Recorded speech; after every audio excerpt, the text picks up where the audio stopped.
बिस्मिल्लाहिर्रहमानिर्रहीम। अस्सलाम वालेकुम नाज़रीन। आज शाम रात और आने वाले मज़ीद 24 घंटों के दौरान बारिशों के मौजूदा सिलसिले में बड़ी तब्दीली के हवाले से बड़ी अपडेट के साथ हाज़िर हूँ। रिपोर्ट के मुताबिक बारिशें अभी ख़त्म नहीं हुई। आने वाले मज़ीद 24 से 36 घंटों के दौरान मौजूदा बारिशों के सिलसिले में मज़ीद तेज़ी आने की वजह से पंजाब के बहुत से इलाकों में अभी मज़ीद बारिशें होंगी, जबकि सूबा खैबर पख्तूनख्वा बलूचिस्तान के तो बेशतर इलाकों में मज़ीद बारिशों या लाबारी और बाज़ इलाकों में मूसलाधार बारिशों का इम्कान है। तफसीलात के मुताबिक मरी गिलियात, इस्लामाबाद, अटक, चकवाल, झेलम, रावलपिंडी, खिता पटवार के बहुत से इलाकों, लाहौर, कसूर, ओकाड़ा, फैसलाबाद, टोबा सिंह, खोशाब, सरगोदा, मियाँ वाली, पाक पतन शरीफ, साहिवाल, डेरा गाजी खान, लिया, बकर, मुल्तान, कोट अदू और मुल्हिका इलाकों में गरज चमक के साथ बारिश और बाज़ मकामात पर ओले पड़ने का इम्कान।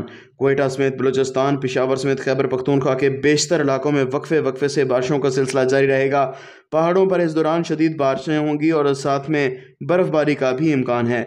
सिंध के बेशतर इलाकों में दोपहर के औकात में तेज़ ठंडी हवाएं चलने, सखर, लाड़काना, जैकबाबाद और मुल्हिका इलाकों में इक्का दुक्का मकामात पर बारिश का भी इम्कान। अपने इलाके में बारिश की सूरत हाल जानने के लिए शहर का नाम कमेंट करें। हाजिर होंगे नई रिपोर्ट के साथ। इजाज़त दीजिए। अल्लाह हाफिज़।